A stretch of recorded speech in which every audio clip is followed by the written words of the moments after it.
Remember to have her stand close Yeah, I don't know if we can. hopefully she's here. Was she here last time? Yesterday at night she was. Yesterday at night, yeah. But not this morning. I mean, I'll have her. okay.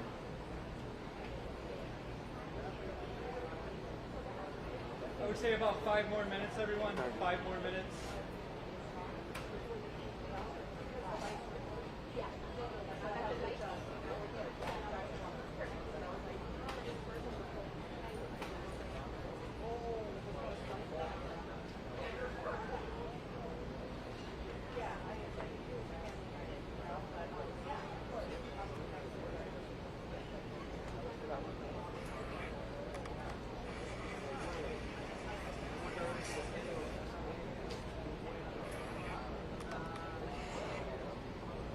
Angie.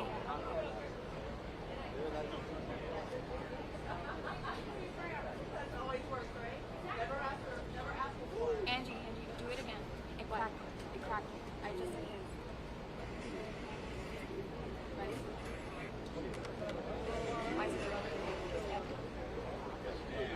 All right, good afternoon, folks. Don't go live yet. We're not there yet. I just want to remind everybody that I had said starting tomorrow, it's effective immediately. The media has to come in off 86 and Harding.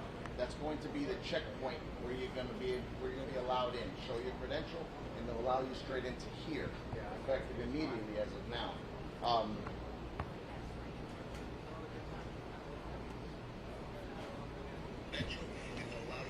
If you go to any of the checkpoints, they're not going to let you in. So save yourself the headache, because especially tomorrow, it's really going to get tight. So come in off Harding in 86, show them your credential, come in. We will be here as very early, so if there's any issues, you can always have the PIO. Is Harding going to be open on 125th, or we got to take Byron? They told me that it's going to be open both directions, that it's being used in both directions. Okay, So on 125th, okay. and I figured everybody's going to get here relatively early to this. Oh, we don't know, because we haven't got all that information. We're hoping, the Secret Service is the one that you guys have to get that info from. So we're waiting just as much as I knew on. But if I were you, I'd get here a little early. It's going to be on lockdown, if you can only imagine. 11:30 and 6:30 still scheduled as of now. His question was that tomorrow, 11:30, 6:30, we're still sticking to the plan with the press conferences. Still the plan. We're on the president.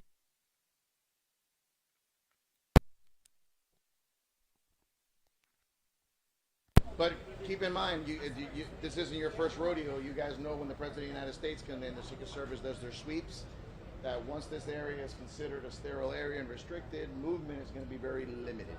So try not to leave, because then you may find yourself in a little bit of a pickle getting back. Do you know when the road closures extended road closures start tomorrow, though? Like, what can we expect? We don't know yet. And I know that question is going to come up to the staff, and they're not going to answer it. If anybody asks regarding that, I'm going to walk up and say I have to defer to the Secret Service, because they're the lead. They're the ones that control all that. From the Secret Service. Yeah. And we just so you know, we generally do not put roads and so forth for security reasons.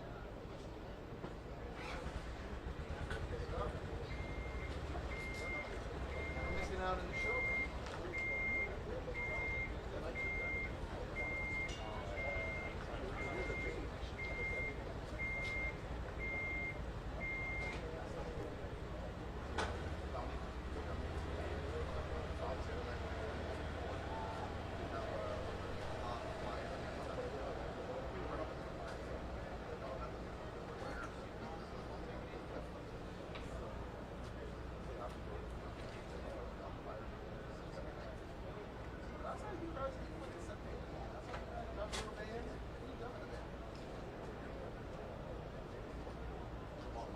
The mayor is walking over.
Welcome to the afternoon briefing.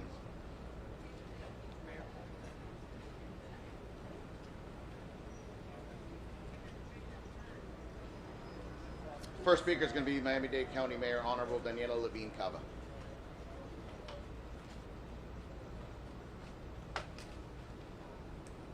Good evening, everybody. The end of day 7 and the search and rescue continues. Since our last briefing, I'm very pained to tell you that we found 2 additional bodies in the rubble, which brings our total count to 18 fatalities. It is also with great sorrow, real pain, that I have to share with you that 2 of these were children, aged 4 and 10. So any loss of life, especially given the unexpected, unprecedented nature of this event, is a tragedy. But the loss of our children is too great to bear. Our community, our nation, and the world, we're all mourning with these families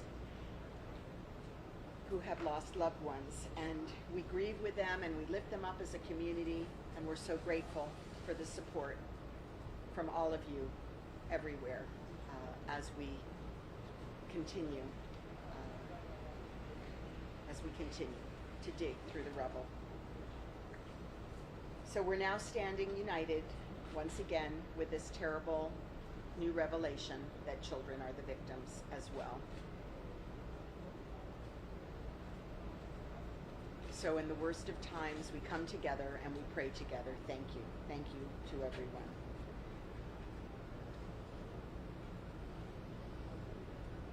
"139 people are now accounted for, and 147 are unaccounted for.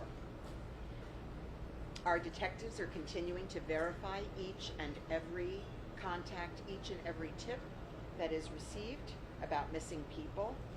And I wanted to share a few other operational updates. As of 5 p.m. today, just passed, the National Hurricane Center released projections for a potential tropical cyclone 5. And as of right now, we don't anticipate impacts from this system right here.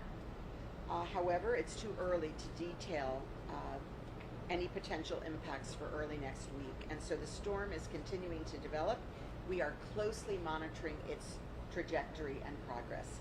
The Florida Division of Emergency Management Director Kevin Guthrie and Miami-Dade Office of Emergency Management and Deputy Incident Commander Charles Cyril will provide further updates on how Florida Department of Emergency Management and Miami-Dade County are working together to take all of the necessary steps to prepare for and manage this latest development.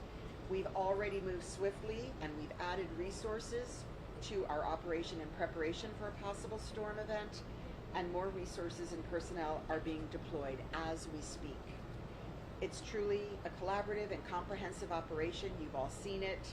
And over the past day, our footprint has expanded even further. Resources coming from the U.S. Small Business Administration. They're now deployed on the scene, and they're providing support to the families that have been impacted as well as businesses. I've spoken with our chairman of the commission, Pepe Diaz, and we've been working closely on several issues together, including the South Florida Water Management District, to make sure that they create the capacity to handle the amount of water given that the ongoing storms and the possible future storms headed our way. It's a phenomenal amount of water, you all know, and we need to make sure that we can handle it effectively. And I want to thank our National Institute of Standards and Technology, or NIST. The director from Washington, D.C., Dr. James Altoff, and his staff are here, as well as the Small Business Administration Public Affairs Specialist, Roberto Baltadano. They're here today, and they are going to share some important announcements and updates with you. Thank you to the incredible team on the ground who are giving everything they have to this operation around the clock. Our gratitude is immeasurable, and so please let's continue to keep them, the victims and the families, and their loved ones in your thoughts and prayers. Thank you, and God bless. Buenas tardes a todos. La misión de búsqueda y rescate continúa sin detenerse los últimos 7 días. Aquí estamos al final del 7º día. Desde nuestra última sesión informativa, hemos encontrado 2 víctimas adicionales entre los escombros. Eso eleva nuestro número total de muertos confirmadas a 18. Es con gran dolor personalmente y pesar en el corazón que comparto que 2 de estas víctimas eran niños de 4 y 10 años de edad. Cualquier pérdida de vidas, especialmente de un evento catastrófica, es una tragedia. La pérdida de nuestros hijos es un dolor demasiado grande para soportar. Nuestra comunidad, nuestra nación y el mundo lloran con las familias de aquellos que hemos perdido. Lloramos con ellos y los levantamos como una comunidad unida por la pérdida, ahora unidos como nunca antes.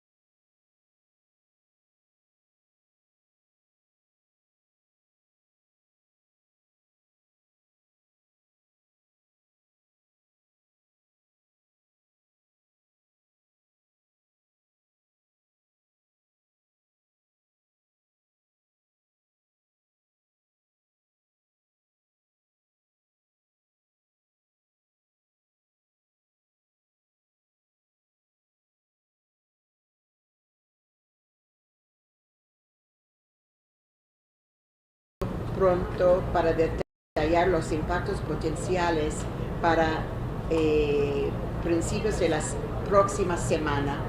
Entonces estamos muy alertas. La tormenta continúa desarrollándose y estamos monitoreando de cerca su trayectoria y progreso. Ya nos hemos movido rápidamente para comenzar a agregar recursos a nuestra operación en preparación para una posible tormenta. Y mientras hablamos, se están desplegando más recursos y personal. He hablado con el presidente de la comisión, Pepe Díaz, y hemos estado trabajando en estrecha colaboración en varios temas, incluido el Distrito de Administración del Agua del Sur de la Florida, creando capacidad para manejar la cantidad de agua dadas las tormentas en curso y las posibles tormentas futuras que se avecinan. Gracias al increíble equipo sobre el terreno que está dando todo lo que tiene para esta operación, por favor continúe como siempre para la semana pasada, cada día, cada noche, manteniéndolos a ellos, a las víctimas, las familias, a todos sus seres queridos en sus pensamientos y oraciones. Gracias y buenas noches.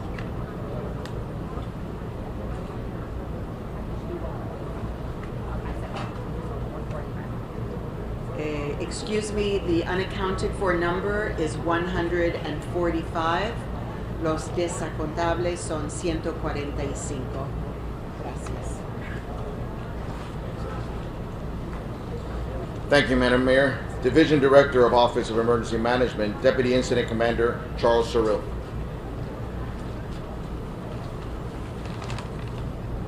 Good evening, everyone. I want to begin my update with some news related to potential Tropical Cyclone 5, currently in the Atlantic Ocean. Contingency plans for this incident have been developed should this system become a threat to Miami-Dade County. And as we move into hurricane season this year, I encourage all Miami-Dade County residents to download the Ready Miami-Dade app to stay informed of all the latest developments for the safety of both you and your loved ones. If you'd like more information on hurricane preparedness, please visit miamidade.gov/OEM. We'll continue to keep you updated and informed as the storm arrives closer and preparations change or develop. I also have above related information about the Family Assistance Center. So far, we've had 26 organizations assisting the families at the center, providing an array of services such as mental health, grief counseling, financial assistance, lodging, travel, and many other services. Today, we had 28 families that were served. We've also had over 8,000 people generously donate to the Support Surfside Fund. And we thank you for your generosity and your donations. If you'd like to make a financial contribution or sign up to volunteer, please visit miamidade.gov/emergency. As I noted this morning, this has been a unified effort with Miami-Dade County and our federal, local, private, and international partners. And we are in their gratitude. Thank you.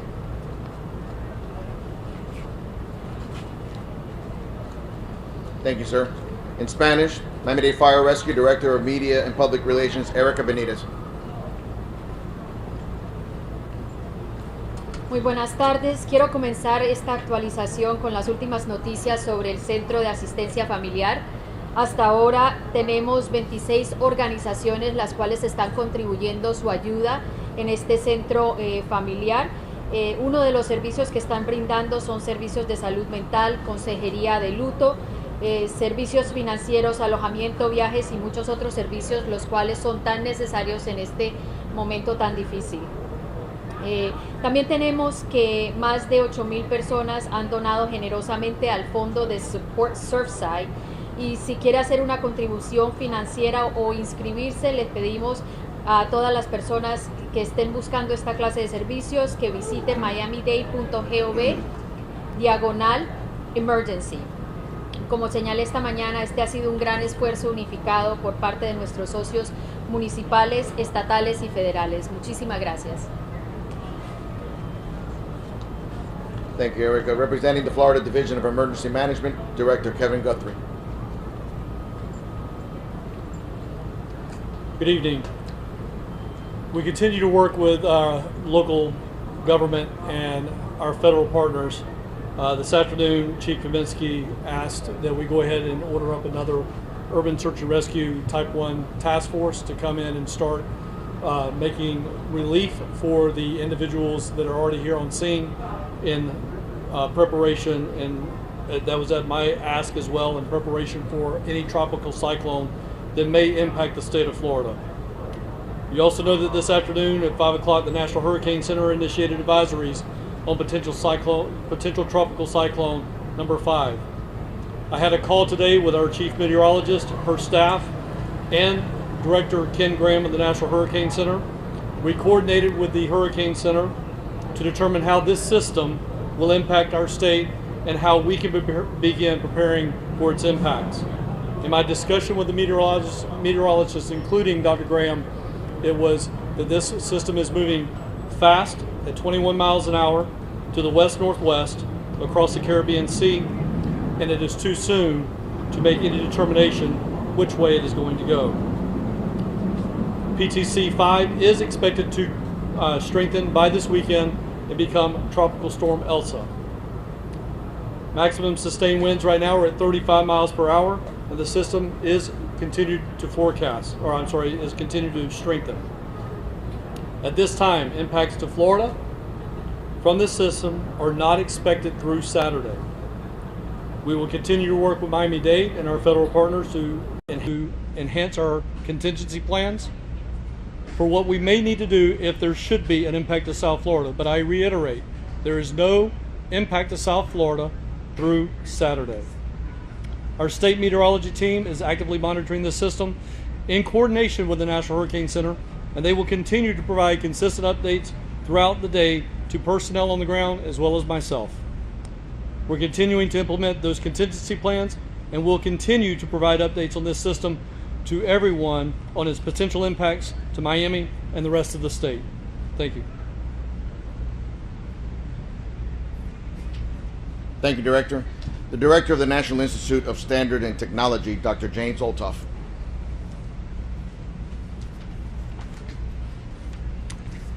Hello, my name is Jim Olthoff. I'm currently serving as the Director of the National Institute of Standards and Technology, or NIST. I'm here to let you know that I've established the National Construction Safety Team to investigate the June 24 collapse of the Champlain Tower South condominium. Our work will not interfere with any ongoing search and rescue operations. These remain the highest priority of everyone. This will be a fact-finding, not fault-finding, technical investigation.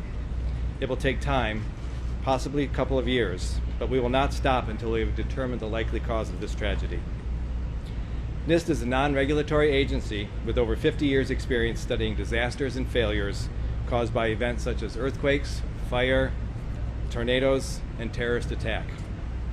What our experts learn from these events lead to better building codes, standards, and practices.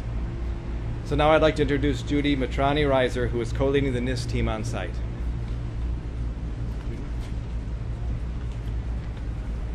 Good evening. Thank you, Jim. Our team of experts has spent the last few days working closely with our colleagues from local, state, and federal agencies, and we are grateful for all the support that they've provided us. Based on the information that we have collected, we are able to recommend a full technical investigation under the National Construction Safety Team Act. We will now establish a team to begin the painstaking process of collecting and analyzing any and all information that might help us determine the technical cause of failure. We are going in with an open mind. In any building collapse, we would want to understand how the building was designed, how it was constructed, modified, and maintained. From the site, we will be interested in samples of the building materials and the local soil conditions.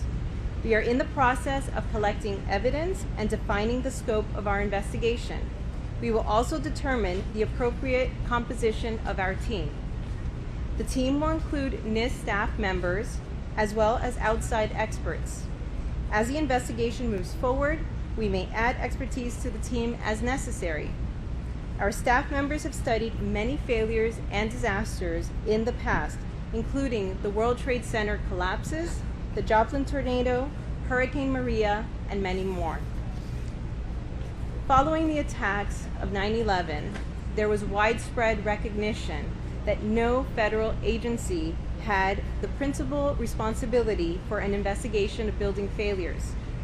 Congress passed the National Construction Safety Team Act in 2002.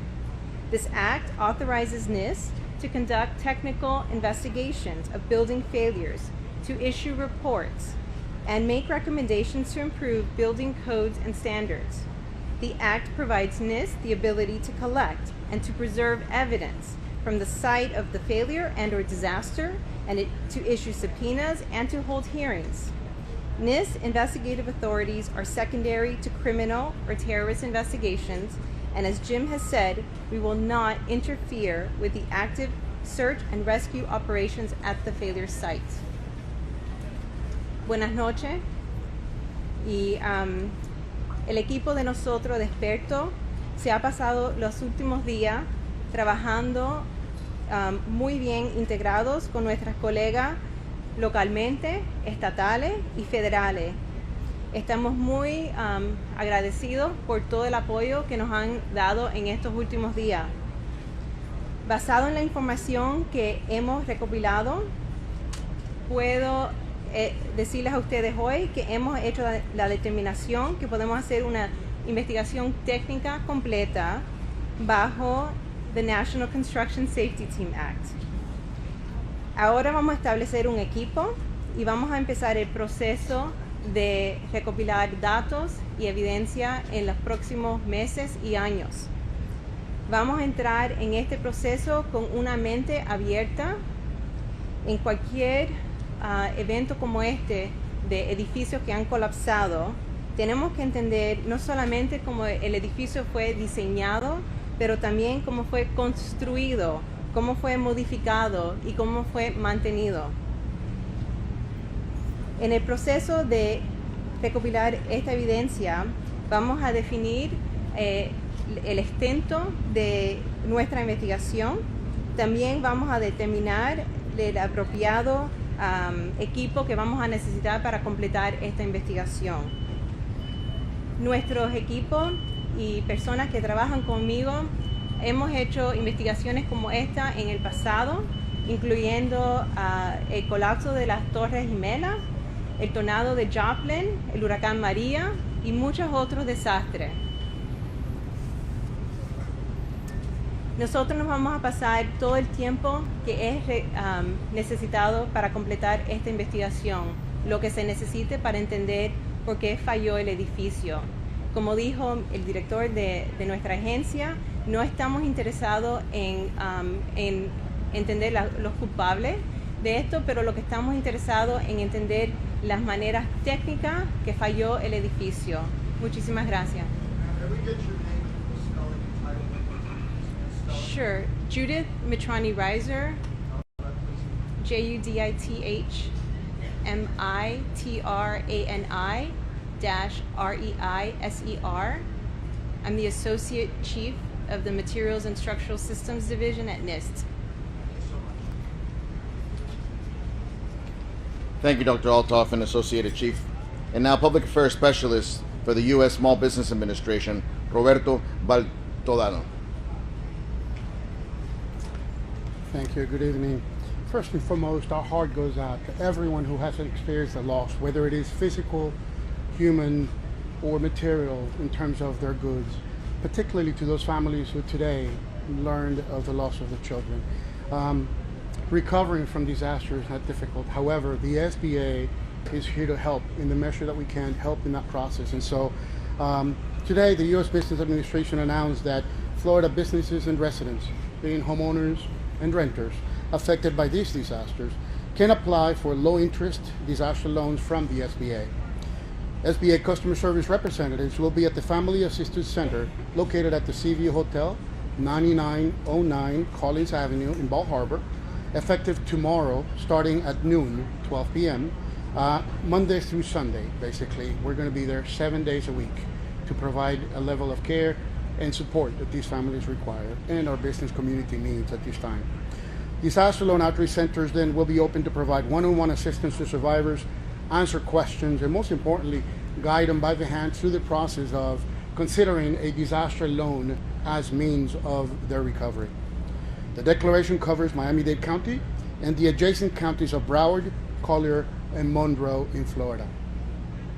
Ante todo, deseo compartir el sentimiento que el alcalde Cava expresó al comienzo, que recuperarse de un desastre no es fácil, y mucho más es cuando se ha perdido tanto como es la vida humana, en especial la vida de niños. De manera que nuestro corazón va hacia todos los sobrevivientes y aquellas familias que han experimentado una pérdida, así sea material o en este caso de un ser querido. La administración o la Agencia para el Desarrollo de Pequeños Negocios anunció hoy que los negocios afectados por este desastre y tanto los individuos, siendo dueños de casa o inquilinos, pueden aplicar para intereses de muy bajo interés vía federal a través de la Agencia para el Desarrollo de Pequeños Negocios. Agentes, representantes de la agencia de SBA van a estar en el Centro de Asistencia Familiar localizado en el Seaview Hotel, 9909 Collins Avenue, efectivo mañana a partir de las 12 del día. Este centro va a operar para ofrecer ayuda y asistencia individual a cada uno de los aplicantes para así sea obtener información o completar o considerar una aplicación para un préstamo de desastre. Esta declaración cubre los condados de Miami-Dade y los condados adyacentes de Broward, Collier y Monroe en Florida. Gracias. Thank you. Now, the Surfside Mayor, Charles Burkett.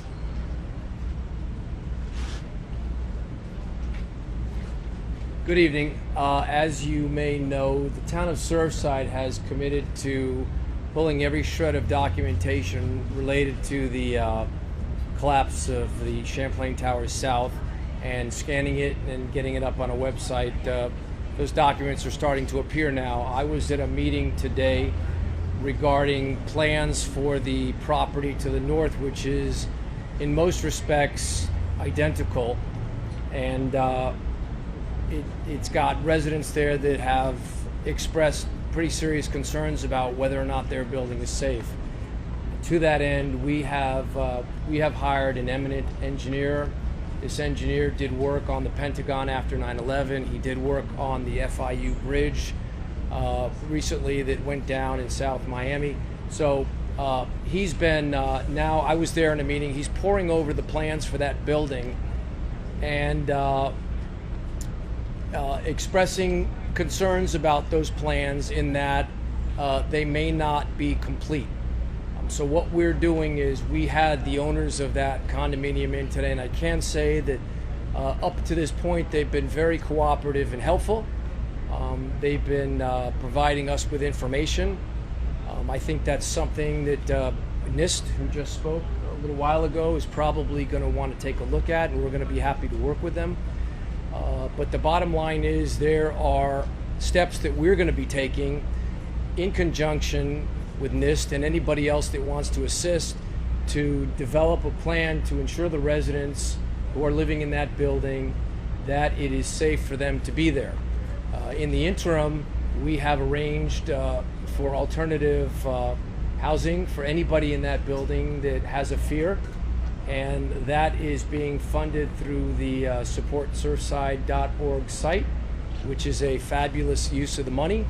I'm happy to say that I have had some experience with that site already, and the director who's doing the work for that site, and we're getting great results. The money's going out to a handful of nonprofits, dozens of families, and the help is being delivered. Lastly, I'd like to make an announcement for the governor. I was handed a document yesterday and asked to speak about it today. It's called Surfside Strength for the Champlain Towers First Responders and Community. The website is surfsidestrength.com, and that site is created for emotional support and assistance for families, first responders, and community support. It's a one-stop shop for emotional support or help for anybody that's feeling anxious or upset. You can go to that site and they will be there to help you. Thank you. Thank you, Mr. Mayor. And our Creole translator, Leonel Letterboard.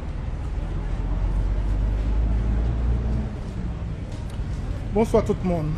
Jeudi, ça fait 7e jour depuis la tragédie a commencé. Et depuis là, nous n'étions pas là avec une mi-temps journée. Dans des combien nous arrivons à retirer 2 personnes qui mourent. Ça porte quantité de personnes qui mourent à 18 pour qu'on y ait. Nous avons un pile regret pour nous annoncer que parmi les gens, il y a 2 petits gens là-dedans. L'un a 4 ans, l'autre a 10 ans. C'est un pile regret lorsque nous connaissons la vie qui est perdue et parmi les gens, il y a des petits gens là-dedans.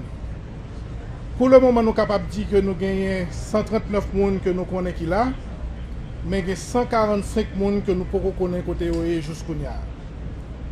De l'autre côté, nous avons surveillé le cyclone numéro 5 là, qui commence à avancer. Pour le moment, nous n'avons pas aucune prévision comment ça va lier en termes d'impact pendant le week-end. Mais les 3 bonheurs tout pour nous annoncer comment ça appuyer pendant la semaine qui va venir. Mais pour le week-end, pas d'impact important que nous sommes capables de penser qu'il va arriver. L'Institut national norme avec technologie a annoncé qu'il y a une investigation sur le building qui est tombé. Ça va permettre que nous fassions des éclaircissements possibles à partir de l'investigation qui va le faire. En dernier point, nous sommes capables de dire que l'équipe nous continue à travailler sur place. Nous remercions en pile pour le travail incroyable qu'elle a fait et pour être capable de porter contribution dans la tragédie pour nous sortir là-dedans. Merci en pile. Thank you, Mr. Larabur. We're going to open up for questions and answers, and I remind you again, please raise your hand once you're called upon. Address who the question is going to be to or for, and then let them provide an answer. Sir, right here.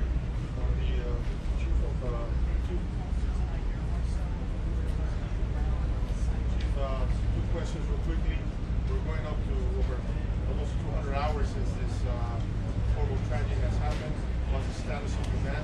What's the morale of your man? And my second question, when will the second Mexican team be allowed to the site to be working along with the other Mexican team and the Israeli team? Well, your first question, morale is still high. We're working hard.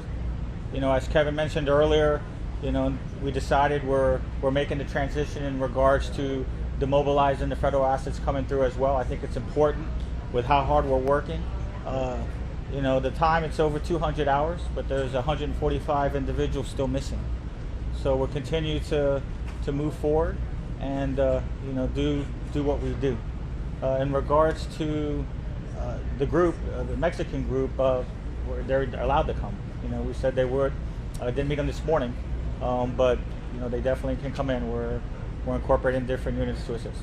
So they're okay with you guys? I mean, they're to work with you guys then? I guess I get clarification of who exactly we're speaking with. The topos. Yes, topos. I was instructed that they were going to come here today at 10, and they never did. So. Okay. Thank you, Chief. Mike. So this, how do you make sure you coordinate so your work is not conflictive but additive to the work of local and state agencies?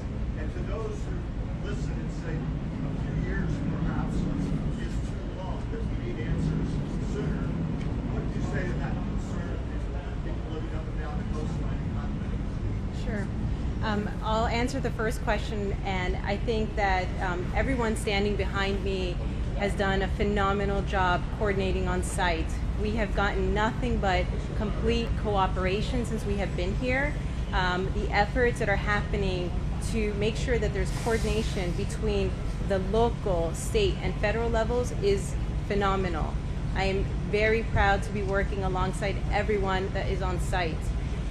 For your second question, our job is to understand failure, and we are going to do that for as long as it takes. I understand the concerns from residents. That is not our jurisdiction to address those concerns, but instead we're working under our authorities to do the work that's ahead. And we're a scientific agency, and that is our job. Thank you, ma'am. We're going to go with Spanish media for one question.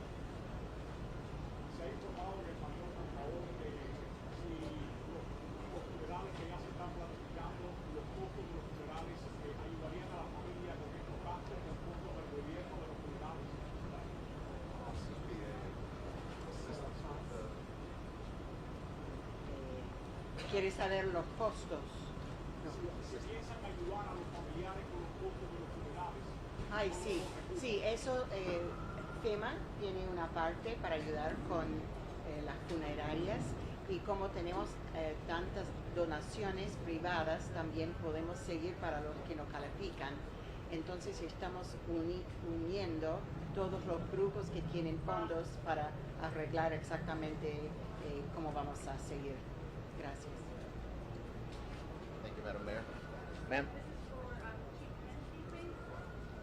So I understand that there's the storms off the coast, but even today we experienced massive water coming in.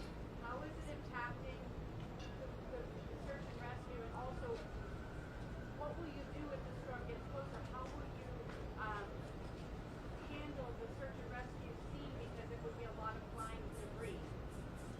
Yes, well, I mean, definitely the inclement weather affects, the job that we're doing. It just compounds and makes it more difficult. We're still definitely moving forward. Delaying, we're making progress in regards to our search and rescue, but it's going to be still a lengthy process. The water itself, it hasn't impeded in areas where we're at, so we're not having to pump anything like before in the lower part of the garage, but it's definitely difficult. Over here, sir. Can you say the two victims of children that were found today, if they were related, and also to if there was anything about today's discovery as far as the way you've been searching that was different that allowed you to find the two victims? No, first I couldn't say if they were related, but our process is our process. So I mean, this is what we've been doing in regards to delaying and again just the impact. The debris, what we're encountering, it's a lengthy process. It's a difficult process, but we just continue with that, and we were fortunate to recover and unfortunately deceased. A new area today that you're get into? Oh, we're focusing all throughout. So as I've always stated, we had the rescue grids, and we continue to focus throughout the rescue grids. So we're delayering the debris, hopefully floor by floor. So as we go through, nothing's changed in regards to what we're looking for. When we come across voids, when we come across certain aspects, that's where we'll tunnel through. We try to expand to see, if we find a void space where we could find a victim, that's alive. Thank you, Chief. Last three questions. We're going to go here. One. In relation to the investigation, there were people who were inside that building who complained about new structures going up around them and how that impacted that building as far as cracks and the process of exploding to build that new building. Is this investigation going to be how other structures going up around older buildings can impact them? In addition to that, on the second half of that question, are city and county officials considering these regulations when it comes to the impact of other buildings going up and how it could impact other buildings? So I can answer the first question. I'll let someone from city or county answer the second part. But related to the first part, we will be looking at everything. We will be looking at the site conditions, we will be looking at the structure itself, and environmental conditions that may have affected the structure. So our plan is to collect all of that information, aggregate it, do our analysis, and then provide results and recommendations when we're done. Thank you. We're going to go with the last two questions. Man over here, and Carlos will end it with you. My question is for Mayor Levine. Wait, you need the second part. I'm sorry, you got a second part? Yes, I'm sorry. I'm sorry. So as mayor, I have the ability to improve, let's say, the way in which we do our certification process and so on. The legislation requires the county commission, and I can assure you that we're looking at everything. How's that? Yeah. Very well said, Madam Mayor. Our job will fall in place right after this, and we'll be looking at every angle of this, and the investigators to have their part. Our part will be the legislation with the code and everything. One thing is the building and what took place here. The other thing is what we could do to look at the code now and see how we could improve, as the mayor said, working together. Yes, and we are convening a panel of experts and starting to explore those opportunities. There was a question from you. Yes. I have a two-part question, if I may. One, I'm not sure if privacy issues are a concern here, but is there anything more you can tell us about the two young children that were found today? My other question is, I'm a reporter from Canada. We know that there are a number of different countries where people are here. Do we have an idea of how many different countries people who are missing are from? Is there a number or anything like that right now?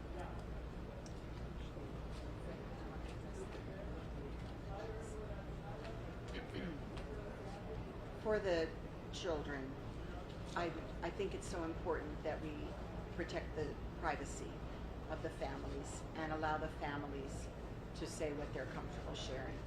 I'm so sorry. As to the nationalities, yes, many nationalities, according to the information that we have received, many nationalities are represented. So, do you have the latest information? Sorry, Madam Mayor, what was that question? How many different nationalities? I know we have. Yes. Yes, you could go. In terms of our list of unaccounted for, yes, there are multiple nationalities from around the world that people have called. I believe Argentina, Paraguay, from Europe. There's a lot of, this is an international tragedy actually here in our hometown. Mayor Burkett, given the similar... We're going to end with Carlos over here. Carlos? My question's for the chief.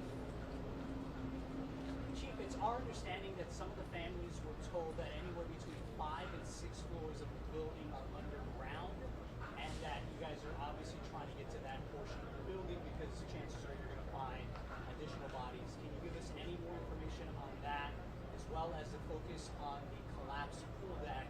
I'd imagine some engineers want to get to that portion to get a better sense of what may have happened. Yeah, so definitely our structural engineers are just checking the stability in regards to the sections where we work. While we're moving debris, we definitely see there's several floors during that pancake collapse. That's in that lowest subfloor, that garage section. So just showing the magnitude, I don't know the exact floors, where we're at, but several floors within that 10 to 12 foot space. Has it proven challenging? Have you been able to make more progress in getting there? It seems like you're moving a lot more than you. No, it's extremely challenging. We're definitely making progress. I mean, we're working extremely hard around the clock, rotating our personnel, have additional resources coming so that we can relieve our personnel, so we have fresh personnel to continue moving forward. So we're definitely making progress. We'll go from there. Thank you. Thank you. Mayor Burkett, when will you make a decision on whether those other buildings of like design should be clearly not mandatorily?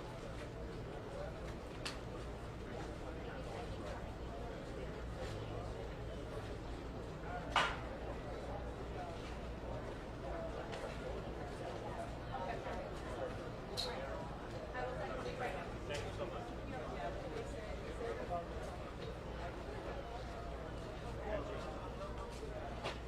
Take it back.